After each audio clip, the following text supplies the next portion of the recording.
Hello students, welcome to this GS maths and science classes. आज के इस video में हम इलास्टिसिटी चैप्टर के अंतर्गत हुक्स लॉ को डिस्कस करेंगे। तो statement of Hooke's law is that within the limit of elasticity the stress produced in a body is directly proportional to the strain developed in the body. That is within elastic limit stress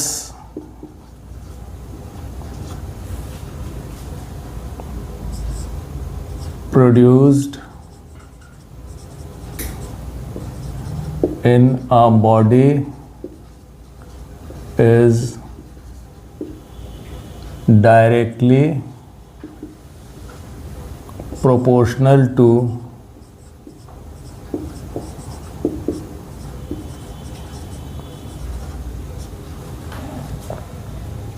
strain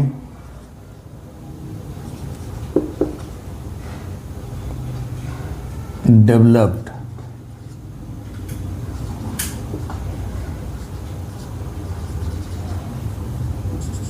in it। इसका मतलब है कि elastic limit के अंतर्गत body में जो stress produce होती है वो स्ट्रेन के डायरेक्टली प्रोपोर्शनल होती है, यानी कि stress is directly proportional to strain और stress equals to E into strain और E is equals to stress upon strain, where E is the proportionality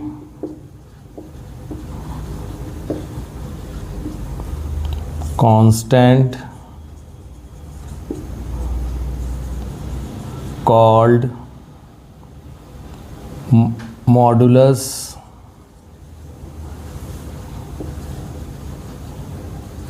of elasticity। E is equals to stress upon strain.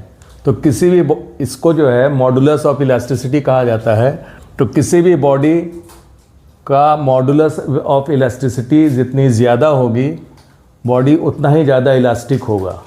अगर हम stress और strain में graph draw करें तो stress versus strain का जो graph होगा,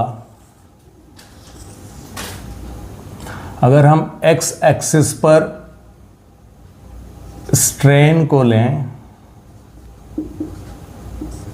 और वाई एक्सिस पर अगर stress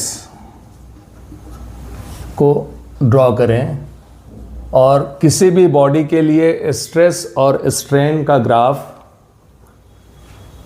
with in elastic limit अगर हम ड्रॉ करें, विद इन इलास्टिक लिमिट का मतलब होता है कि वह मैक्सिमम स्ट्रेस जिसके बिलो जो है बॉडी का स्ट्रेस और स्ट्रेन दोनों एक दूसरे के डायरेक्टली प्रोपोर्शनल हो, तो उस मैक्सिमम स्ट्रेस को इलास्टिक लिमिट कहा जाएगा या लिमिट ऑफ प्रोपोर्शनैलिटी कहेंगे। तो विद इन इलास्टिक लिमिट अगर किसी बॉडी के लिए स्ट्रेस और स्ट्रेन के बीच में अगर हम ग्राफ ड्रॉ करें तो ग्राफ जो होगा वो एक स्ट्रेट लाइन होगी और अगर हम इसका स्लोप निकालना चाहें तो कोई एक पॉइंट हम मान लीजिए कि पॉइंट है ए, तो ए से अगर हम एक्स एक्सिस पर परपेंडिकुलर ड्रॉ करें और वाई एक्सिस पर परपेंडिकुलर ड्रॉ करें तो एक्स एक्सिस पर सपोज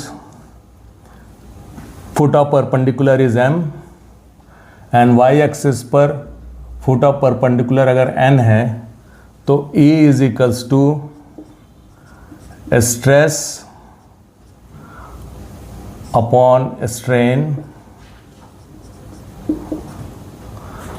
अब स्ट्रेस जो है AM और ON, AM which is equals to ON, तो यहाँ पे हो जाएगा ON और स्ट्रेन जो होगी वह NA which is equals to OM के बराबर होगा। और अगर हम इस ट्रायंगल में देखें OAOM में, तो ये 90 डिग्री है, तो ON अपॉन OM जो होगा वो होगा स्लोप ऑफ द ग्राफ।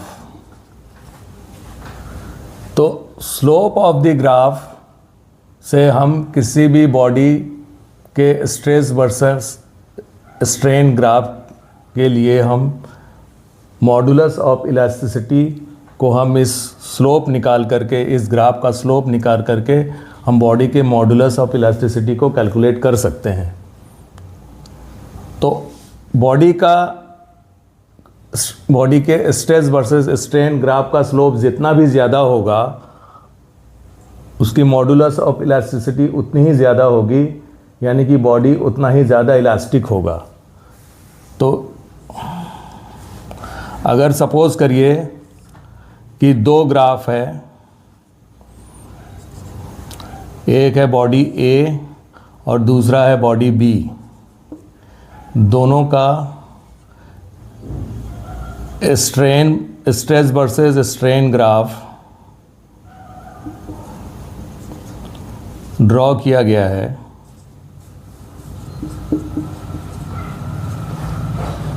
तो यहाँ पर बॉडी A का जो स्लोप है वो ज़्यादा है और बॉडी B का जो है स्लोप ये कम है। तो इसका मतलब ये हो गया modulus of elasticity body A की ज़्यादा है और modulus of elasticity body B की कम है। So body A is more elastic than body B। Since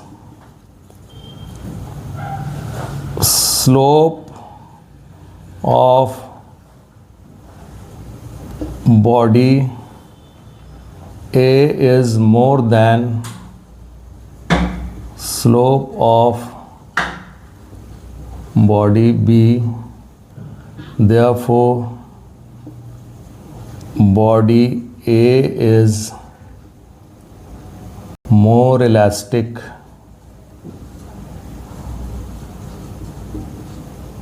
than body B।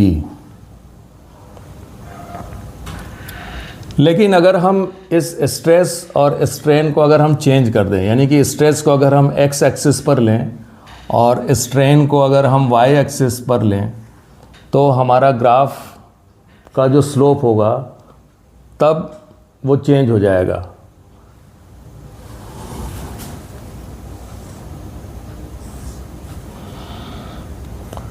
अगर हम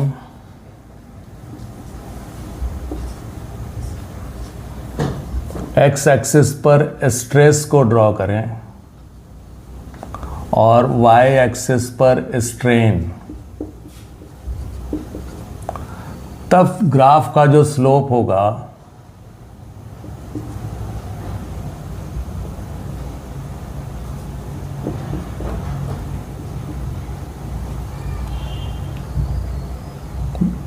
then slope of the graph will be equals to 1 upon E, ये reciprocal of modulus of elasticity होगी। तो ऐसे situation में अगर स्ट्रेस x एक्सिस पर हो और स्ट्रेन y एक्सिस पर हो, तब जो ग्राफ का स्लोप होगा वो 1 अपॉन E के बराबर होगा। तो ऐसी सिचुएशन में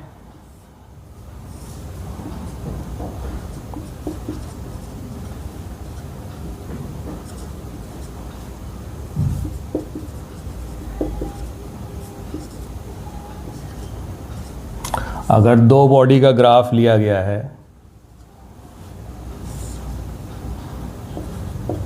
तो यहाँ पर जिस बॉडी का स्लोप ज़्यादा होगा उसकी इलास्टिसिटी कम होगी और जिस बॉडी का स्लोप कम होगा उसकी इलास्टिसिटी ज़्यादा होगी। तो यहाँ पर चूंकि स्लोप जो है ए का स्लोप ज़्यादा है और बी का स्लोप कम है, तो इसलिए और स्ट्रेस को एक्स एक्सिस पर लिया गया है और स्ट्रेन को वाई एक्सिस पर लिया गया है, तो इस तरह के ग्राफ में बॉडी ए की इलास्टिसिटी कम होगी और बॉडी बी की इलास्टिसिटी ज़्यादा होगी।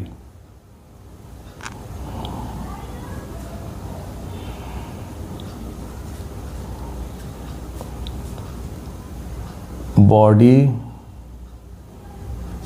A is less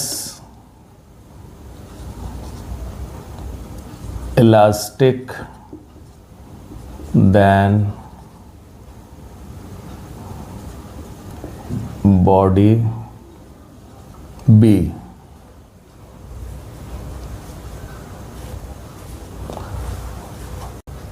अब मॉडुलस ऑफ इलास्टिसिटी तीन तरह की होती है, जो कि अलग अलग स्ट्रेस और अलग अलग स्ट्रेन पर डिपेंड करती है। तो तीन तरह के मॉडुलस ऑफ इलास्टिसिटी, जो पहला है वो है यंग्स मॉडुलस ऑफ इलास्टिसिटी, और दूसरा है बल्क मॉडुलस ऑफ इलास्टिसिटी, और तीसरी type of modulus of elasticity को मॉडुलस ऑफ रिजिडिटी कहा जाता है, जो कि डिफरेंट टाइप्स ऑफ स्ट्रेस और डिफरेंट टाइप ऑफ स्ट्रेन पर डिपेंड करती है। तो इस different types of modulus of elasticity को हम लोग अपने नेक्स्ट वीडियो में डिस्कस करेंगे। Till then, thank you.